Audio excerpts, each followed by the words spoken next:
जी गाड़ी आ गई ਆਹੋ ਇਹੀ ਗੱਡੀ मोड़ तो आ रही ਤੇ ਬੜੇ ਸਕੂਨ ਨਾਲ ਚੱਲਣ ਦੇ ਸੀ हाँ जी हाँ जी वो तो अपना कोई टहल नहीं आ रहे फिर 3 जने मोटरसाइकिल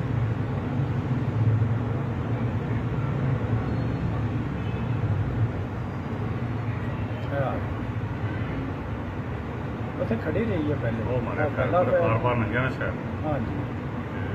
ਭਾਪ ਦੇ ਵਜ੍ਹਾ ਪਹਿਲਾਂ हाँ जी वो आ वजे